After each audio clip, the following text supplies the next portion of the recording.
Hi everyone, I am Hannah Scott. I'm CEO of Oxfordshire Greentech, and I'm here today with Mohsin, who is founder and CEO of AmpVerve.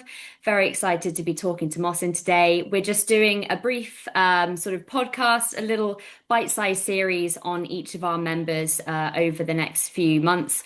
So I'm very excited to be talking to Mohsin today and to hear more about what AmpVerve is up to. So Mohsin, to kick us off. What does AmpVerve do and why did you start it? Thank you so much, Hannah, for inviting me here. So I'm Mohsin. I'm founder of AmpVerve.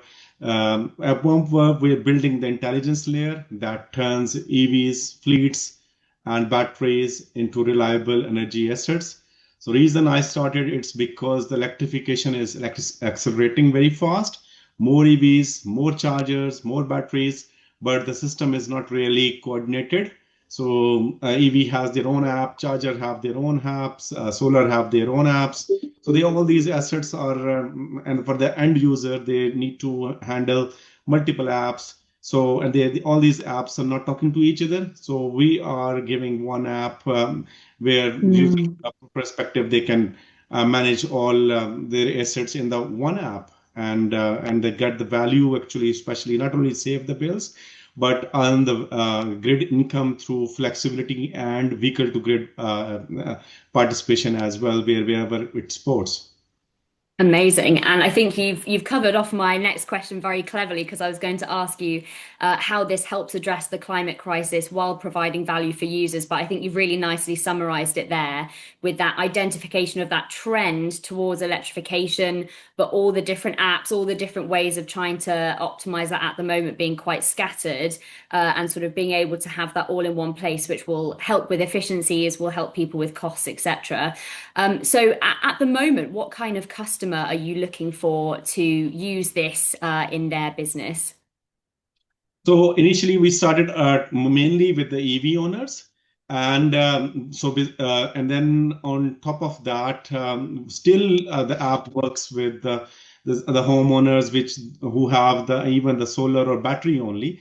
They can still earn the money through them through the flexibility market, like especially when the grid is stressed, and they can give the power back to the grid, or they can basically they don't use the utility power and they use their assets power. So that not only that's the EV owners and solar homeowners, and on top of that we also focusing on the commercial business owners as well, especially the fleet operators, depot based businesses, consoles, commercial site that are already electrifying and planning to scale. So that's the reason is that they feel the pain most clearly. They are dealing with charging costs, a limited grid capacity, and operational constraints, and they have the increasing pressure to make these assets work more intelligently as well. So for them, the value is immediate. So we help reduce energy cost. We make them improve operational visibility as well, and we help them prepare those assets for the flexibility, V2G, and participation in the energy markets over the time. Excellent. And you sort of mentioned a different kind of customer avatars there. Is the platform sort of set up in a way that there are kind of different sort of platform variations for each of your customer types? Yes, exactly. Like there's a one platform, but there are we have the multi-tenancy enabled in the platform. Like if the EV owner signs up, they will get their own portal. But if the fleet operator signs up, they will get their own. And if there is a B2B to C customers like OEM companies or utilities or VPP virtual power, they will get their own platform. So there is so that platform, that single platform, it's built on the Microsoft Azure, and it's enterprise grade and it supports all the enterprise grade features. Excellent. And you mentioned V2G or vehicle to grid earlier. Could you sort of expand a little bit on that for our audience in terms of what that means and kind of what that unlocks and helps solve as a sort of technology solution? Sure. So V2G is vehicle to grid. And similarly, if I go with other like V2B, vehicle to building, V2H, vehicle to home, V2L is vehicle to load, and similarly V2X, vehicle to everything. So basically, we say that every vehicle is having a battery on a wheel. So it's like electric vehicle is not just something that we consume energy, but something we can also store and return energy back to the grid and to the home as well when needed. So instead of your car or fleet just charging and sitting idle, it can actually support the energy systems. And for example, during the peak demand or when there is a shortage of supply, what that unlocks is quite powerful. So it allows EVs and fleets, especially, help stabilize the grid, and it absorb access renewable energy when it's available, and potentially earn the revenue, the providing that flexibility back to the system as well. So it's not a just system like. But in practice, it's not as simple just plugging in and sending energy. You have to make sure that your vehicle is still ready when it's needed, and battery is protected, and the whole process is coordinated with the market signals and the grid conditions. So that's what the real challenge is. So that's what we are focusing on, to making V2G operationally reliable and safe. So ensuring it works in the real world without disturbing the user, and while also making it commercially viable as well. So for a EV owner perspective, they just want to plug in, and our system, our app should be doing everything and make sure that the vehicle is ready for tomorrow as well. So the priority is always the next day trip, and that's what we do. We learn the travel patterns. We make sure that your tomorrow trip is protected. Excellent. And in terms of sort of some key milestones maybe coming up, I think you've been sort of talking to a range of people within our network, maybe exploring pilot projects, thinking about investment. What do the next 6 months look like for you in terms of your business growth and the things that you want to achieve? We have already have done a significant progress so far. So we have been accepted by the National Climate Tech Accelerator. We are doing four residential pilots, two in Oxford, one in Newcastle, and one in Melbourne as well. They are all have the solar pump, heat pump, and V2G chargers. And also we are running a pilot with a fleet depot in a council as well. They are already having like 30 plus vehicles and solar heat pumps. Or and we are expanding the pilots further in the Europe and the USA as well. And currently we are focusing on the V2G orchestration and trust platform. And at the same time, we are participating in the flexibility market, and we are going through, because we want to generate revenue. We're registered with UK Power Network and SSEN, these two DNOs, and we're registering with other, like there are four DNOs more. And we are partnering with different OEM companies, energy players, and also investors who understand where this market is heading. So over the next month, in practical terms, we want to prove that what we have built can deliver the value in real world setting, not just technically, but commercially. And it should have a environmental and social and financial impact as well. So that's what we have been doing. So yeah, so that's our immediate targets are. Amazing. And sort of scanning out a bit further, then, what is the ultimate goal for you? What does success in sort of really blue sky terms look like for you?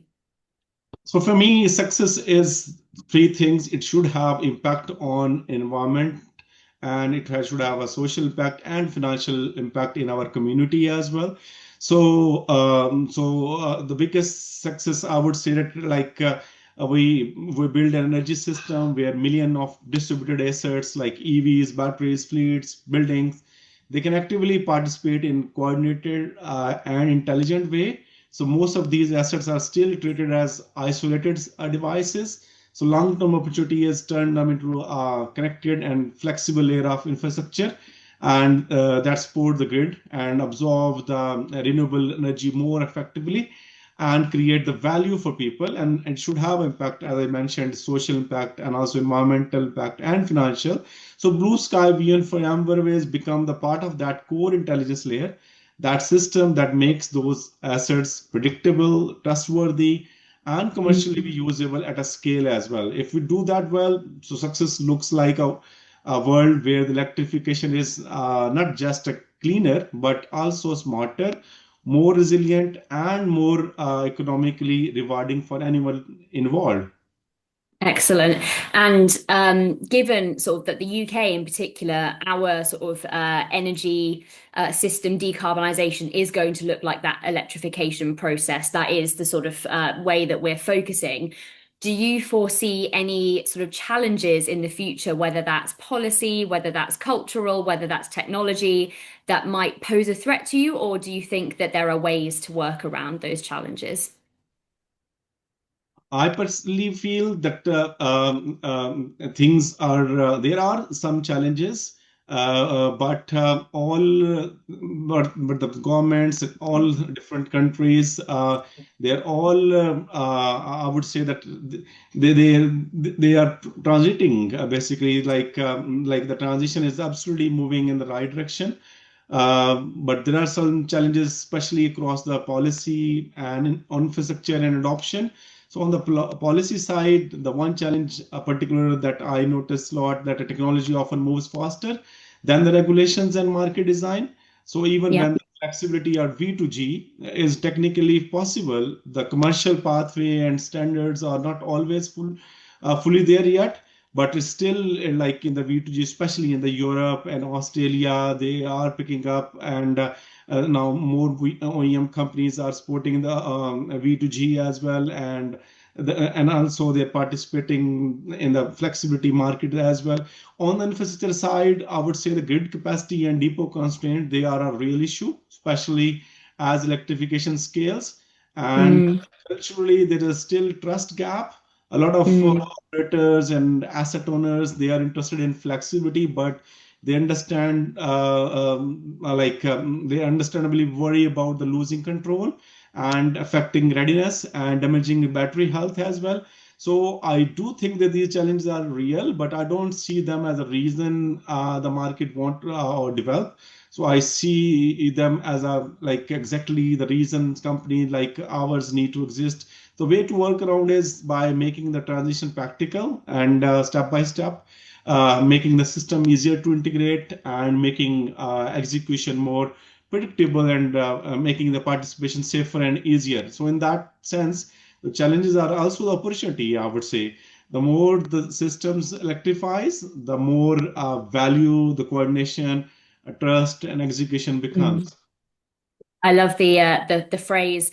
The challenge is also an opportunity. I think that's spoken like a true entrepreneur. So yeah, absolutely. I think there's definitely a space in this changing ecosystem for AmpVerve to be very much involved. As we're sort of coming to the end of our conversation, I was just wondering, we've got this audience of, investors, of corporates, of major sort of global institutions, be they sort of universities, be they government, whatever that looks like, a sort of wide audience that is interested in supporting the climate tech sector.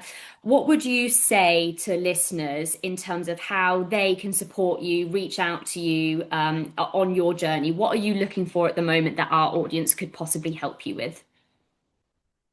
Yeah, sure. I would love basically encouragement and sports from the audience, and especially from the community.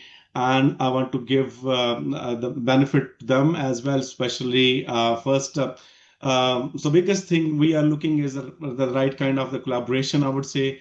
For us, that means three things, like first, organization that are willing to work with us on the real world pilots, especially the fleets, depot, and energy intensive sites where these challenges are already visible.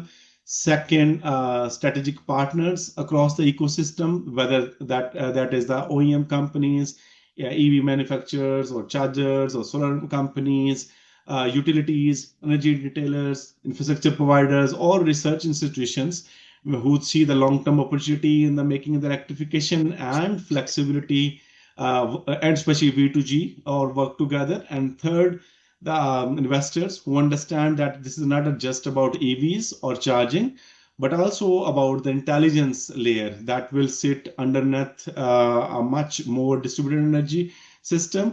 So if anybody listening is working on electrification or flexibility, V2G, or future of energy transition, I would love to connect. We are the stage where the technology is real and the need is clear. And the next step is scaling through the right partnerships. And we should have an environmental, social, and financial impacts on the community and industry.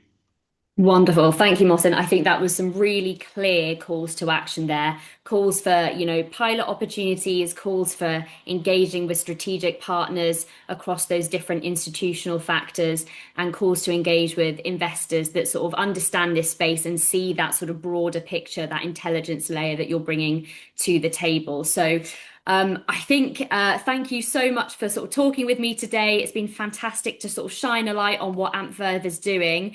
And hopefully when we post out this video, people will get in touch with you. We'll of course link your sort of personal profile and your business's profile to the video once we put this out. But once again, Mohsin, thank you so much for talking to me. It's been great.